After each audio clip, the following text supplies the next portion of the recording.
Good afternoon, everyone. How was lunch? Good. Well, my name is Mike Allegretti. I'm a Vice President for Programs here at the Institute, and it's my pleasure to welcome you to today's book forum. We're here today to launch Robert Bryce's latest book entitled Smaller, Faster, Lighter, Denser, Cheaper, and I would add, more colorful. Look at that. Jumping off the page. Smaller, Faster, Lighter, Denser, Cheaper is Robert's fifth book, and I'd say quite possibly his best. First off, it is a relentlessly optimistic, forward-looking work, and it subscribes to the basic notion, the belief, that America's best days are ahead of it. In an era with environmental catastrophes, sectarian violence, plagues, various other things on the airwaves and on the front pages every day, I was happy to read some good news for a change, Robert. As Robert explains, the promise of tomorrow rests in the fact that we are continuing to innovate by making things, what do you think? Smaller, faster, lighter, denser, and cheaper.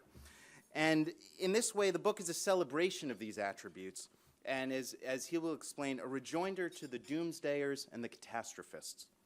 Now, these doomsdayers and catastrophists are folks who have been promulgating the idea of collapse anxiety, meaning that our future will be one of scarcity and shortage, right? Thomas Malthus, 1790s.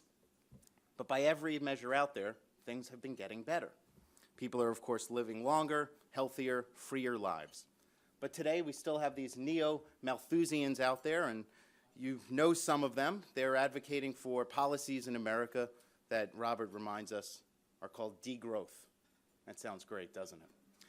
So to learn more about degrowth, you can call John Holdren, the president's science advisor, or maybe Greenpeace.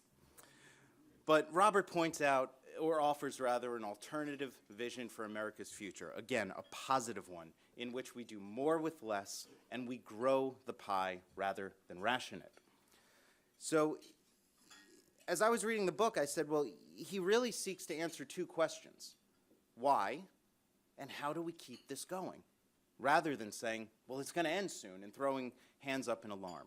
So he wants to see the good times continue to roll.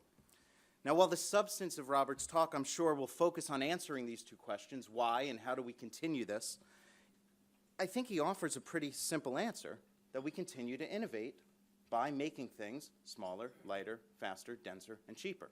And I hope that was in the right order. Now, the book is not a blind celebration of technological advancement, right? You have talking heads on TV who say, well, we'll just solve our way out of a problem with new technology. It's more nuanced than that. It's in some ways a globe-trotting showcase of the actual innovations, the real people, the physical companies that are doing the actual stuff. And he takes you around the world. You go to Panama, you go to Canada, you go around the world and you see the things that are happening through his very accessible and colorful writing. All of these things, this innovation though, is underpinned ultimately by one thing, and that's cheap, abundant, reliable energy. Cheap, abundant, reliable energy is at the core of keeping our society healthy, free, strong. And in this way, the book is a natural complement to the work we do at the Institute's Center for Energy Policy and the Environment. We drive home one message over and over again. Cheap, abundant, reliable energy is needed to continue the American way of life and its economy. Robert is joined at that center by Senior Fellows Mark Mills and Diana Furchcott-Roth, and together they educate Americans on that simple issue and how do we continue to have more of that sort of energy. Robert joined the Institute in 2010, at that time publishing his fourth book, Power Hungry, The Myths of Green Energy and the Real Fuels of the Future. The Wall Street Journal called it precisely the kind of journalism that was needed to hold truth to power. He had 3 books before that. I'll read the titles. They're fun titles. He makes this stuff accessible to the everyday reader. Pipe Dreams, Greed, Ego, and the Death of Enron in 2002. Next one was Cronies, Oil, the Bushes, and the Rise of Texas, America's Superstate in 2004. And this is my favorite, Gusher of Lies, The Dangerous Delusions of Energy Independence in 2008. Robert's all over the place. What would you do, 20 TV interviews in the last 48 hours? Yeah, he's being modest.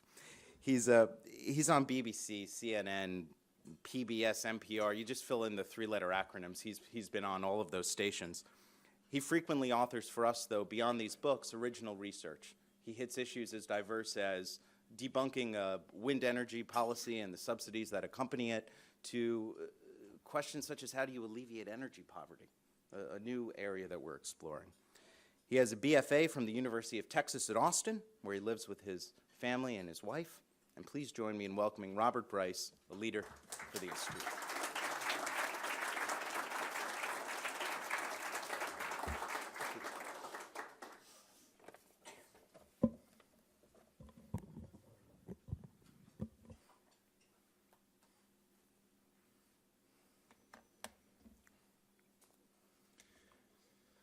Good afternoon. Thank you. I have 4 points to make, and I'm going to make them in about 20 minutes. First, gee whiz. Second, slouching toward dystopia. Do the math. And finally, the second American century. So, gee whiz.